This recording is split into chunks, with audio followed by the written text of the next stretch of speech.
Hi, I'm Rosalee, and this is the Baby Notebook. My parents were predators, and they documented my life obsessively. This notebook was written over 40 years ago. I've never read it until now. I recorded myself reading the Baby Notebook to catch my natural reactions, to see my face, to feel my energy, to be able to read myself. I teach this process of witnessing in the diner. I created everything that the Plumb Collective is to help myself. The practice, a course, and reading photos is for me. It's about me being me. I use the tools that I created to help myself, and I'm sharing it with you. Witness me witnessing myself. Read the words my parents wrote about me, to me, but they weren't for me. This is the Baby Notebook. I might be making a huge mistake. If you are seeing this, it means that I was curious enough to open a can of worms. It is very possible that this can of worms should have stayed closed. That is possible. I might be making a big mistake here. I am committed to following my intuition. I'm committed to being bold and brave and feeling my feelings about my own life and examining who I am and how I came to be this person. And because of that, and because of everything that's happening in the world, I have been just like asking intuition to guide me, to give me ideas. And this idea came to mind. This is the idea. It is my baby notebook.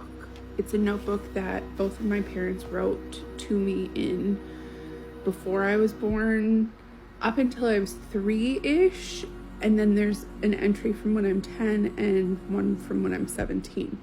And I haven't read them. I haven't read any of them.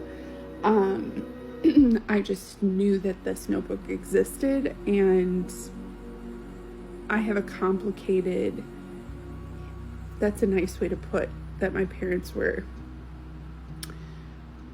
I don't know what I'm going to find in here, and I don't know what it's going to stir up in me, because what they wrote before I was born or when I was really little, and like who they hoped they would be as parents to me, and maybe who they thought I would be, and how it actually went, might be different stories.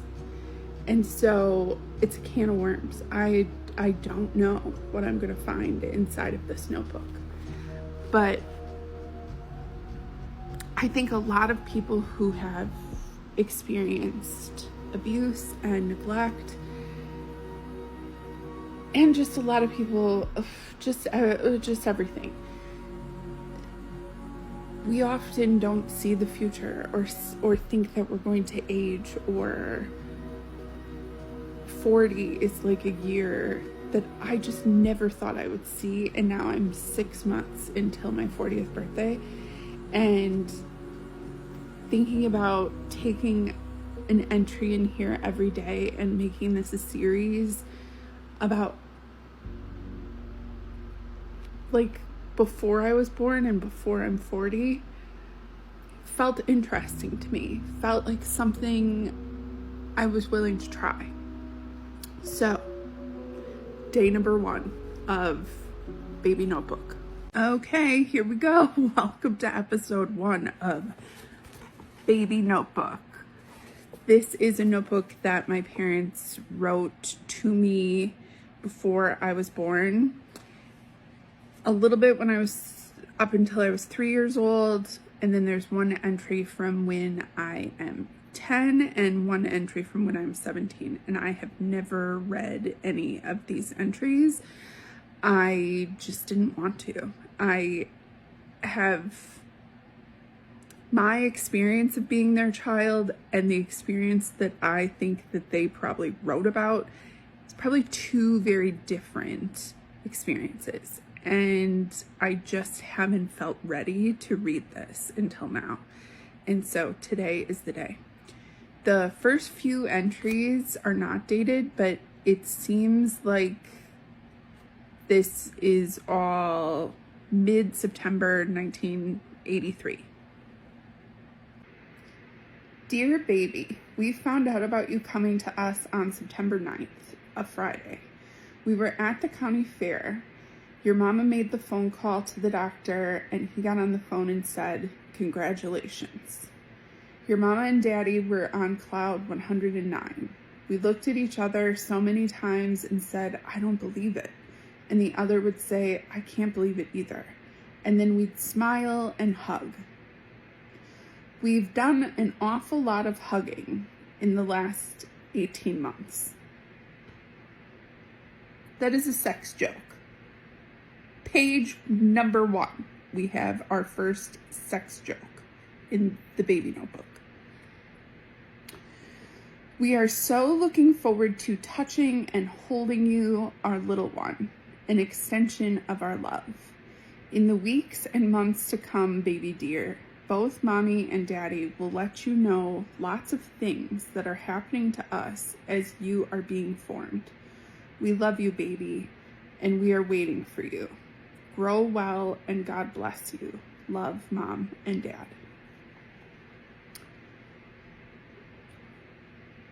I mean, all things considered, fairly tame for both of them. So we're day number 1, doing okay. A little like creeped about just the tone, you know. It's like it's always got to have some type of inappropriate commentary. So, but this is tame, so we shall see. This is going to be a journey. I don't know. I don't think it was a mistake to follow this intuitive nudge. I mean, it's day 2. We'll see. Maybe I will change my mind. I don't know. But I've already had thoughts about the day that my mom died and memories from my childhood. I've already started to piece things together that I know I wouldn't have thought of if I didn't read this first entry. And it was nothing. It was like very tame. And the second entry feels kind of the same. It still is doing something to me. It's working on me. It's shifting things around inside of me so that I can like see something new and different that I wasn't able to experience before without following this feeling. On Monday, September 12th, 1983, we received our first gift for you. Our good friend that helps Mama out on Thursday nights at the shop found out we were expecting you, and she was so happy for us. She came back to the shop with 2 roses and some baby's breath. 1 rose for Mama, 1 rose for Daddy, and baby's breath for our baby. That's you, dear. She also gave us a plaque that said, "A baby is God's opinion that the world should go on." Like the hope of me being there was God's opinion that the world should go on. And thinking about all of the babies in Palestine, it's just fucked. And also synchronous? I don't know. So, entry 2. My dad was 52 years old when I was born, and my mom was 32 years old. And my mom was really obviously awful, the worst, horrible, just, it wasn't a question who she was and how she was and everything. My dad was super funny and charming and my best friend in a lot of ways, but he considered me a peer, and he wasn't like a father or a protector or anything of the sort. Both of my parents have died, and both of them had a very questionable moral compass. And I am reading what they wrote to me in a notebook before I was born. And today will be the third entry. I have never read any of this before, and today I just had a feeling, an intuitive nudge that today was going to be harder. Like, the first two entries were really simple and didn't activate me, but I just had a sense that today is might. And so this is the first entry that is written by my dad. And it definitely is impacting me. I feel sad, confused, conflicted, and this one's hitting me kind of hard because he sounds young and joyful and like proud that my parents used me and dangled me in front of men. And so being proud and like using hope of this new baby, there's like a way that he's writing to me, which it's so wild that he's writing to me and I'm reading it now at almost 40 years old, when this was written before I was born and he didn't know me. So this is like his hope for me and how he's feeling, but it's about him and how he's seeing himself and how he's using this baby as social capital. And it's like I was used as social capital and a bargaining chip. I'm feeling a little fucked up by it. Also, both of my parents' penmanship is really terrible and hard to read. So if the reading is a little questionable, or if there's some pauses, it's because I'm having a hard time figuring out what some of the words actually are by context clues and just by like how the letters are shaped. I have no idea what some of these words are. Dear baby, your mom and I have been so happy since we found out you were on the way. You've changed my life so much, even before you are here, and I can hold you in my arms. I stood up at our lunch table at the company where I work, and I told all of the guys on Monday, September 12th, 1983, at 6:40 a.m., that Rosie and I are going to be parents, early in 1984. I stood up and I said, I have a very important announcement to make. Rosie and I are going to be parents. Well, it took everybody by surprise, but they were very happy about it. You just made your dad so proud of you. Then I told a friend of his next, and in no time it seemed like the whole west side of the factory knew we were going to have a baby.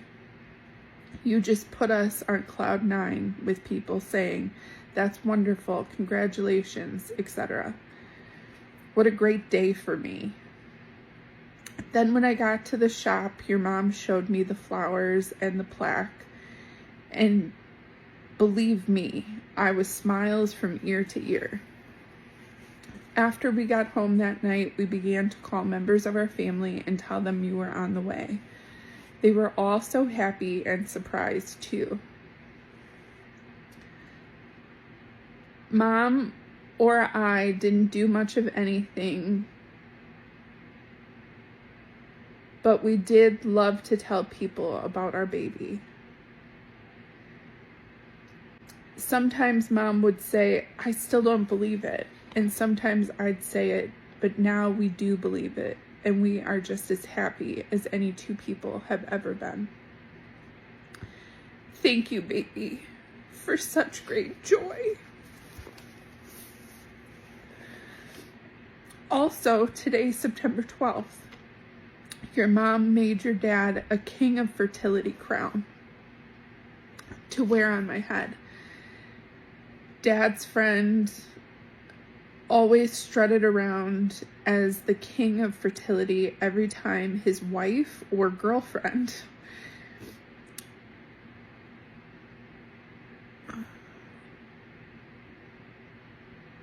would become pregnant.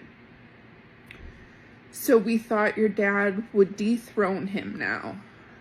On Wednesday, September 14th, I wore the crown the first time. His friend stepped in.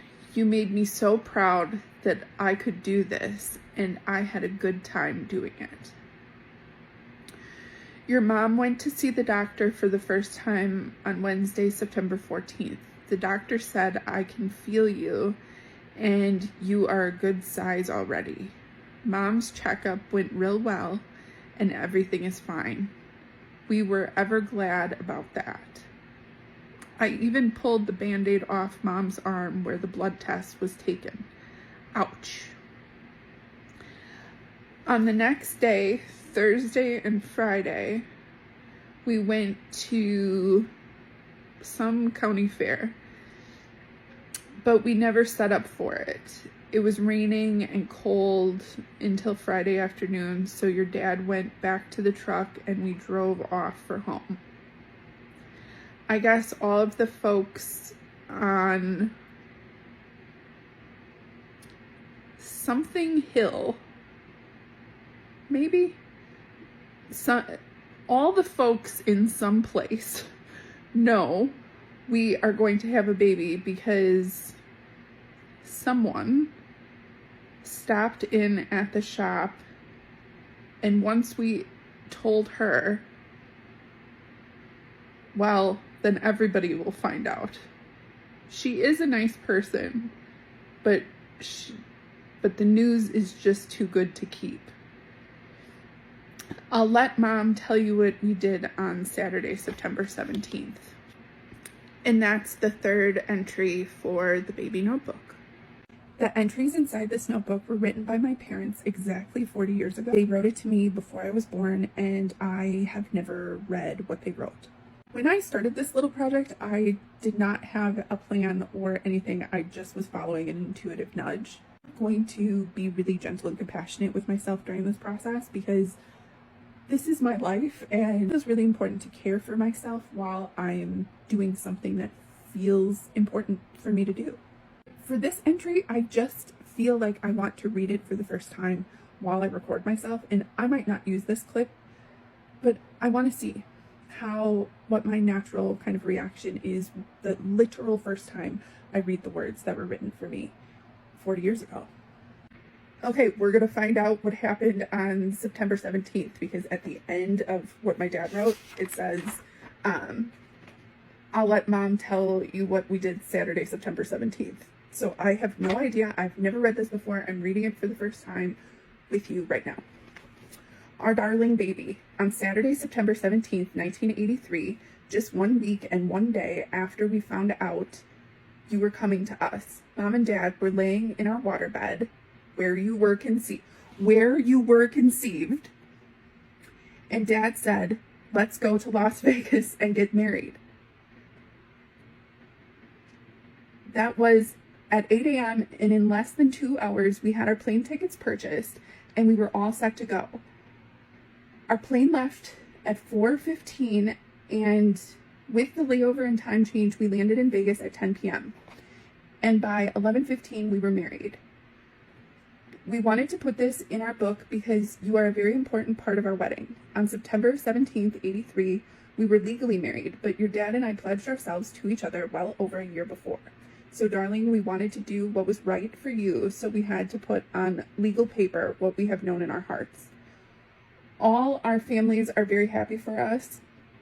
Your grandma, my dad's mother, is very happy. My mom's mom and dad are also really glad.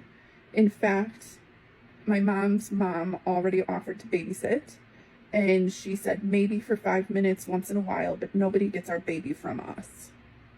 Now that might sound like sweet, but it's sinister to me to like hear that, because she actually did remove me from my family that she's talking about. So that is like, and kept me to herself. So the fact, it's like, those are the things that are, yeah, this is the way I want to do this. I want to read it so that I can respond while I'm reading it. Because it's like, ugh, it feels gross to me. And I know somebody else hearing it might be like, oh, that's just like what moms say. Yeah, well, okay. Where was I? Nobody gets our baby from us. Okay, she talks more about family, and I don't feel comfortable talking about these people because I don't really know them and they don't know me. So, and she's like talking about the family dynamics, which are fucked up, weird dynamics. Everybody's really happy for us. Someone said that my mom deserves kids, that because she doesn't have any. She was trying to get pregnant for a very long time and couldn't. But I don't believe she deserved to have children, and especially not because she didn't have any. Okay. That's like not a reason to have children. Okay. That's just a sampling, honey. Everyone that knows us knows how much we love each other, and they think it's only natural that you should grow out of that love and accept it as well. Again, I don't like that. Good night, darling. Mama's got to get her rest so you can grow strong. Love you, good night, and God bless. Okay, well, that is entry number 4 of the baby notebook. This is a disclaimer for myself. I do not have to use this video clip if I don't want to, but I do want to read the 5th entry for the baby notebook on camera because I liked being able to see my natural reaction to what I read. So here is entry number 5, and it is in my dad's handwriting. Our darling baby. Today is Friday, September 30th, 1983. Sweets, it's about 6:30 p.m. Okay. It's wild to think that before I was born, he was calling me Sweets. That is something that he called me. And darling baby, also the fact that yesterday's entry and today's entry started with darling baby is kind of wild because they would call me that a lot. And it ended up getting like shortened or smushed together, and darling baby became Darby. So seeing darling baby start off before I was even born is kind of interesting, wild. Today is Friday, September 30th, 1983. Sweets, it's about 6:30 p.m. Mama just really spit up for the first time since we found out you were on the way. And I wrapped my arms around her and held Mama real close while she was sick. She cried and told me how much she loved me because I spent this time with her. Of course, I love her so much, and you too. By sharing in all these things, we learn to love you so much more. All this week, Mama told me how often times she felt sick to her stomach but never had spit up until now. All of this makes us realize more and more what we only discovered 3 weeks ago today at the fair. You have made us so happy, baby, these 3 weeks. Thank you so much. Also today, your mama and I went to see friends of his that had a baby, and they named the baby after my dad, which I did not realize. His middle name. Okay, and then he just said how much the baby weighed and when the baby was born. Okay, that is the 5th entry. Darby and Sweets kind of gets me a little bit, and just the like, I don't know. It's just, I'm glad I'm doing this. I'm really proud of myself for following the nudge, for trying something that feels like a little uncomfortable and scary for me, but I'm willing and interested to follow it through. So, Well, finally, on the 6th entry, we have an actual official date at the top of the page. So this is October 2nd, 1983. Dear baby, it's our 19-month anniversary. Your mom and dad have loved each other for 19 months. On the 2nd of each month, we always celebrate. Now we can also celebrate our wedding on the 17th, and soon, it seems like forever, we'll have a date to celebrate on your birthday. Tonight is the first time since we are married, and probably months before that Daddy and I aren't together except for work. Well, I guess this has to do with work also, because your daddy is being, I think, initiated, and then in parentheses, I think I may have spelled that wrong. I hope you are a good speller. Initiated into some club at work. It's quite an honor, and I'm very proud of him. It's a club for employees that have worked for the company for 25 years or more. Your dad had 25 years in the day before my birthday this year. Now quick, when's mom's birthday? Daddy wore a suit and tie, and he looked so handsome. I just had to take a picture. For dad and mom to wear clothes in the first place is tough, but for dad to wear a suit and tie and shoes that are tight, well, I almost have to put a halo on him. Dad got mama a wedding present today, a microwave oven. Such a beautiful day. Then we did something very special together. We went shopping for maternity clothes. I love your father very much. It is so wonderful that he shares with me every aspect of our waiting. We've always been close, honey, and since we found out you were coming, well, we are happy beyond words. I hope someday, honey, if you choose a mate, that you two will be best friends, just like mommy and daddy are to each other. Mom. My mother had an unbelievable, like an uncanny way to make every possible situation about herself, especially if it was a moment that was important or honoring somebody else. She could twist anything to make it about her. In this next entry, it's very possible that the party that my dad was at was for employees only or men only or something like that. It's possible that that's true. But it's also like, why didn't he just go to this party by himself then, if that was the case? She insisted on driving him to this party and then staying in the parking lot. And she wrote to me in the parking lot. It's a party. He was being recognized. So it's like, it feels strange to me that his partner, his wife, who was pregnant with his child, was not allowed to come into the building. It is something that she pulled with me. Like, my dad and I were always getting recognized for something. She was not. And so she would twist things and do things to make it so that, like, she still got attention, but it was, like, wrong attention. So, like, if other people's wives and partners and whatever were inside of this party and she was in the parking lot, that would have been weird. If partners, wives, girlfriends, whatever, were not invited to this and she was in the parking lot, that would have been weird. It's like, no matter what the actual, like, societal standards for whatever this ceremony and party was, she was doing something else. And I'm, like, enraged. So this is me reading it. This is a separate entry, but it's dated the same date as the last entry, 10/2/83. Honey, I'm still waiting for your dad to come out of the party. I forgot to tell you I didn't want him to have to drive home alone, so I drove him in, and now I'll wait in the parking lot. She just was such, like, this is not a sweet thing. This is not, I'm already irritated. Okay. I did some shopping and visited her brother and saw your cousins. 2 of the cousins want you to be a boy, and 1 is serious that you had better be a girl. Well, sweetheart, whatever you decide to be, just be. Which is wild, because I am non-binary, and